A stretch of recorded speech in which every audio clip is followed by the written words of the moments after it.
নমস্কার বন্ধুরা, welcome to Sutapa's kitchen. আবারও আমি এসে গেছি তোমাদের সবার সাথে একটি লাউয়ের মজাদার রেসিপি নিয়ে।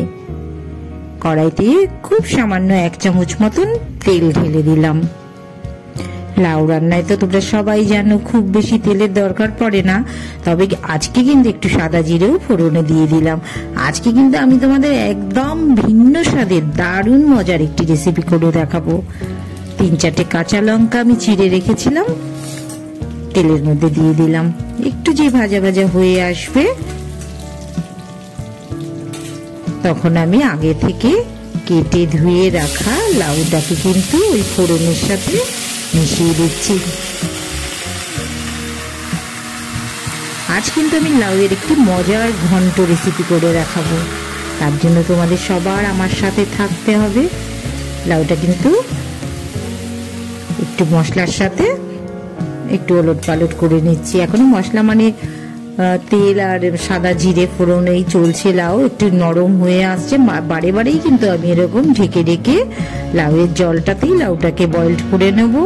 আর এই জন্য কিন্তু আমি আগে থেকে লবণ দিচ্ছি না, যে একটু মজে আসবে লাউটা তখন তোমরা লবণ দেবে। লাউটা কিন্তু অনেকটাই মজে এসছে। এখন আমি 1 চামচ মতন লবণ দিয়ে দিলাম, আবারও একটু ঢেকে দিলাম।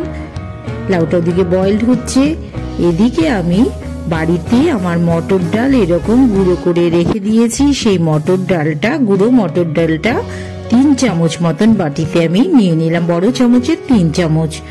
একটু জল দিয়ে বেশ কিছুটা সময়ের জন্য কিন্তু আমি ভিজিয়ে রাখছি।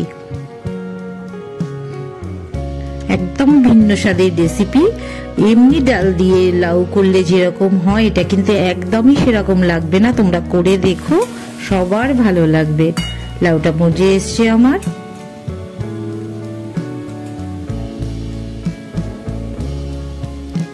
সামান্য একটু হলুদ মিশিয়ে দিলাম।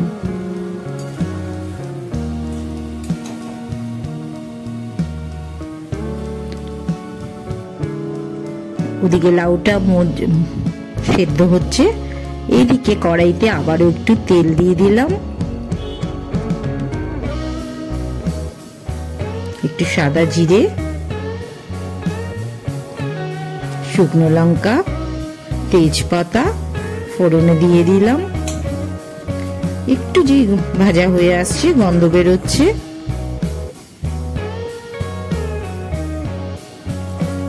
তখন আমি 1 মুঠো কিশমিশ কিন্তু ওই তেলেই আমি একটু ফ্রাই করে নিচ্ছি।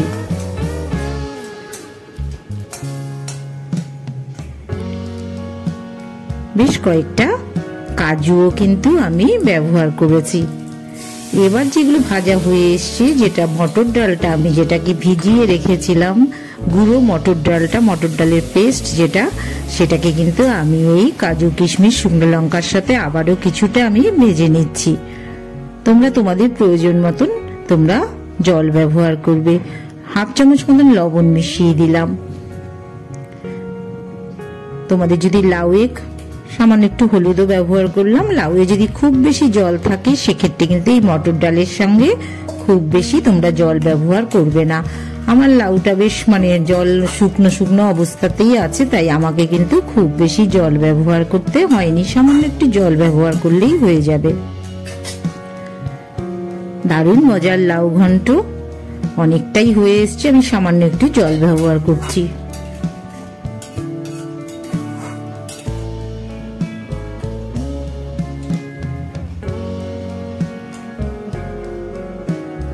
মোটামুটি লাউটা বয়েলড হয়ে গেছে। এখন কিন্তু আমি কুচনো ধনেপাতা মিশিয়ে দিলাম।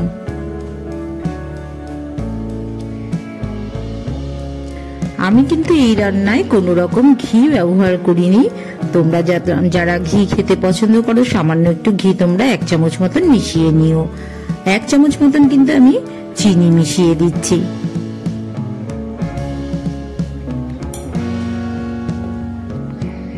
আমার কিন্তু লাউয়ের ঘন্ট রেডি হয়ে গেছে। আমি সার্ভের জন্য একটা বাটিতে ঢেলে নিচ্ছি।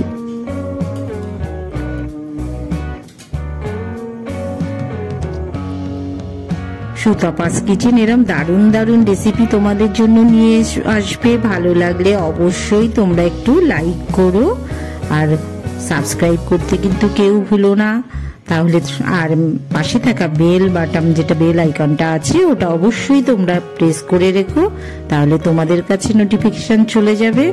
আর ভালো লাগলে আবারও বলছি, একটা লাইক করো, সাবস্ক্রাইব করো, পাশে থেকো আর সবাই এনজয় করো।